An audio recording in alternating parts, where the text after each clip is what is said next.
के सरसंघ चालक थे सुदर्शन जी, वो कहते थे कि इस देश का किसान देश के लिए ऊर्जा और फ्यूल तैयार कर सकता है।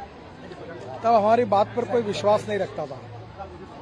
अभी पांडे जी मुझे बता रहे, मैं बीजेपी के प्रेसिडेंट के नाते हर बार कहता था, गांव अगर समृद्ध और संपन्न बनाने हैं और गांव गरीब मजदूर और किसान का कल्याण करना है तो हमको पहले किसी भी हालत में एग्रीकल्चर ग्रोथ रेट बढ़ाना होगा और इसलिए किसान को अन्नदाता नहीं ऊर्जादाता बनाना पड़ेगा। अब किसान ऊर्जादाता भी बन गया, विटामिन दाता भी बन गया, अब बायो एविएशन फ्यूल का भी दाता बन जाएगा। तो कॉर्न, गेहूं, चावल, शक्कर से उसको ज्यादा कमाई होगी और गांव समृद्ध होंगे, क्योंकि अब 100% इथेनॉल टू व्हीलर में चलेगा, ऑटो रिक्शा में चलेगा। बसेस हमारे यहाँ थी, मैंने स्कैनिया की बसेस 100% इथेनॉल पर चलाई, कभी प्रॉब्लम नहीं आया। अब ये कार आई है, ये 60% बिजली तैयार कर रही है और 40% इथेनॉल है। इथेनॉल का रेट है 60 रुपये लीटर, पेट्रोल का रेट है 120 रुपये लीटर। 60 रुपये में ये 60% बिजली तैयार कर रहा है, तो ये 25 रुपये, 20 से 25 रुपये पर लीटर एवरेज हिसाब से पेट्रोल की कीमत आएगी। तो ग्राहकों का फायदा है, प्रदूषण में एकदम कमी है क्योंकि ग्रीन फ्यूल है, और किसानों को इसका फायदा होगा। आज मक्के का भाव 1800 के ऊपर चला गया क्योंकि मक्के से इथेनॉल बन रहा है।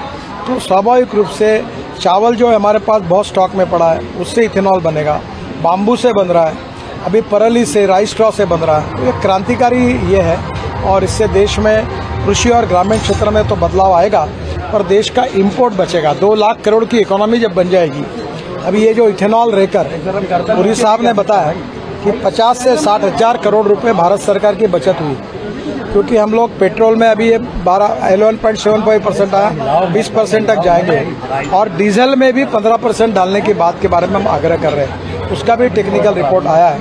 तो जनरेटर सेट चलाएंगे तो देश में इथेनॉल की इकोनॉमी पेट्रोल को समाप्त करेगी और गांव में किसानों ने तैयार किए हुए इथेनॉल जो ग्रीन फ्यूल है, जिससे प्रदूषण नहीं होता है, जिससे गांव में रोजगार निर्माण होंगे, किसान समृद्ध संपन्न होगा, तो नए युग की शुरुआत इससे। सर, भारत में कब से दौड़नी शुरू हो जाएगी सड़क पर ये कार?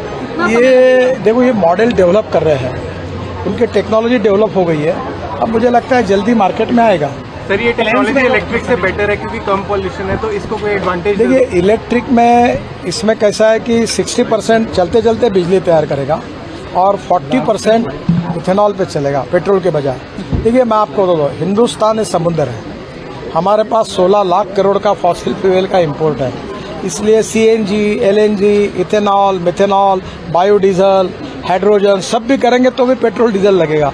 इसलिए जो मार्ग हमारे इंडिजिनस है, जिससे इम्पोर्ट कम होगा, प्रदूषण कम होगा, रोजगार निर्माण होगा, ग्रोथ बढ़ेगी और देश का विकास होगा। आत्मनिर्भर भारत बनाने का जो प्रधानमंत्री का सपना है, उसमें ग्रामीण भारत को शक्तिशाली बनाने का बायोफ्यूल ये सबसे बड़ा ये।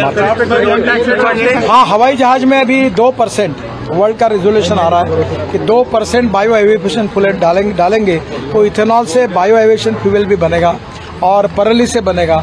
तो ये एक रिवोल्यूशन होगा। मैं ये बातें बहुत दिनों से करता हूँ, आप मेरे पर विश्वास नहीं रखते थे, अब जब ये पूरा सच्चाई देख रहे तो आपको विश्वास हो रहा। मुझे भी समाधान मिल रहा है कि जीवन में जिस मिशन में काम कर रहा था उसका एक सपना पूरा हुआ। विक्रम किर्लोस्कर जी ने बहुत मेहनत की, बेचारे आज नहीं रहे।